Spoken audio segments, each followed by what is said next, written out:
they are signaling that there will be an aggressiveness to free agency. That seemed to be the word that was used most by Mike Vrabel just minutes ago at the Combine in Indianapolis. But when he talks about compensation, being a fit, and those early players that come off the board, and then the mid-range dollars, and then opportunity, like the three levels in his mind of free agency. Where do tackles fall in that category? The top. It should, right? But yes. I like what he said. We're going to come out flying. We're going to be aggressive. But he's also structuring it as we're going to study it to where we're going to get the type of player that knows he's going to come here and play, gives him the opportunity, and that's the mid-range dollars, right? These aren't superstars because they got a lot of holes. And you're not just going to find 5 superstars and just do that and build the team that way. It doesn't work that way. You need bodies. I just wondered how much I would have liked to know, the guys that you brought back last year that you've studied now since you're the head coach. Will there be any sort of a shakeup? And he's not going to answer that, but are they going to move a guy that maybe they didn't want to re-up from last year? But I just thought he was ready to go and he was in control of that press conference. Feels like a real head coach. And that's not a slight at the other guy. That's not a slight at Gerard. But you hear him talk compared to the way Mayo spoke over the years. You could just tell this guy's, he's got experience. He talked about his time in Cleveland and what he learned. Again, hopefully aggressive. We want to be aggressive. We want to target players that we feel are going to help us, that are going to be outstanding players. I'm confident that we'll be aggressive. 3 times used the word aggressive out of the gate on that answer. That's money. Prove it. Right. Because I don't believe him. Not that I don't believe that he thinks that's the way it's going to play out, but I don't believe the organization, and you shouldn't either. And will they take the big step to go beyond being competitive and being in the mix for this player A? You're one of 3 teams in it. Or you're going to go above and beyond what the other 2 teams are going to do for player A? And that's the real question here. Because he's going to look at it and talk to Elliott. Well, what the hell happened with Ridley last year? What happened? What happened with Ayuk? How did that not come to be? Like, you guys had a deal done. What, he didn't call the head coach back? Like, he's got to know all these facts to where you can. And this is what he's talking about, the pivot. You better have a plan B ready to go. Because if you lose out on, say, a T. Higgins, and he was available, you better get the next player, player B, ready to go. Why would you lose out? Not spending the money. But he also has to understand there's a reason players don't want to come here. You've been a 4-win team 2 of the last 2 both years. You've been a 4-win team. Players don't like going to teams that don't win. Yeah, you want the money. The money should be competitive. But if there's another team that's in the mix for that player, and that's a 10-7 team, guess where he's going? I don't care if it's Buffalo. I don't care if it's Miami. I don't care if it's Arizona. Because you're going to get the money. You're going to go play for a winner or a team that's in the mix and competitive. He's got a lot on his plate, man. But I do like the energy. I like the energy he's bringing.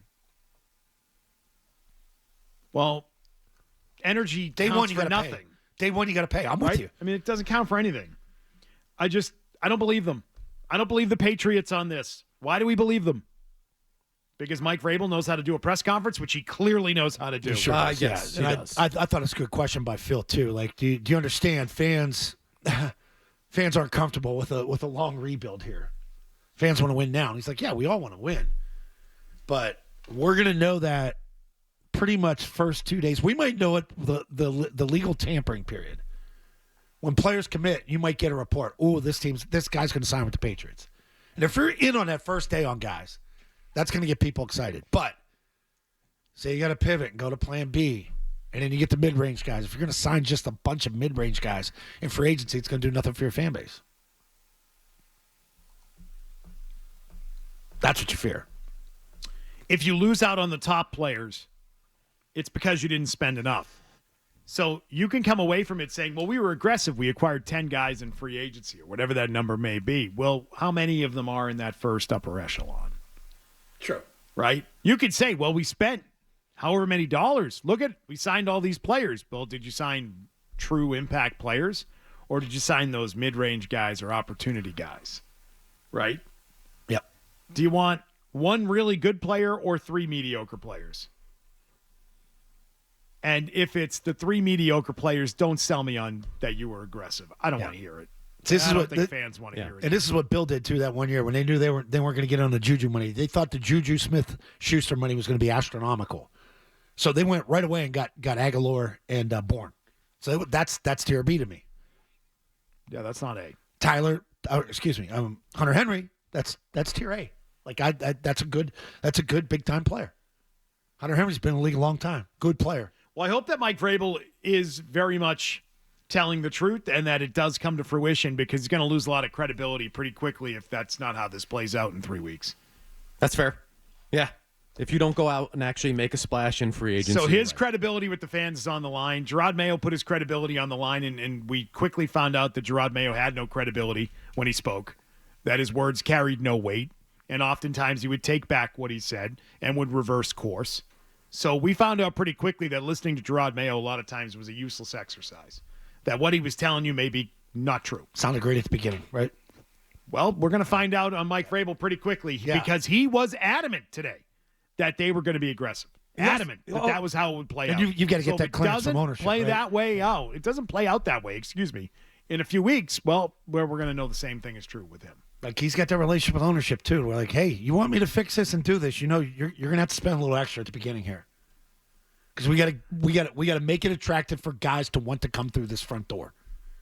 Down in one Patriot place, you want guys to come here to want to come here. Oh, New England's new now. They got money. They're going to pay.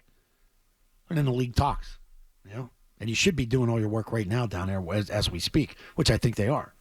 This is like the beginning of the illegal tampering period. So, you excited, McCone? Yeah, I'm excited because at least this one, in this press conference, you got an identity of what he wants the football team to be. He talked about the line of scrimmage a bunch there, talked about that in the Super Bowl, talked about protecting Drake May, all that stuff. And I don't think we got anything in terms of last year of what the identity of the football team is supposed to look like. So, yes, it's a wait and see in terms of can he actually execute it, but at least you have people in charge now where you know what the direction of the football team and what the identity of the football team is going to be, which is a huge difference from last year. He said one thing also that really piqued my interest.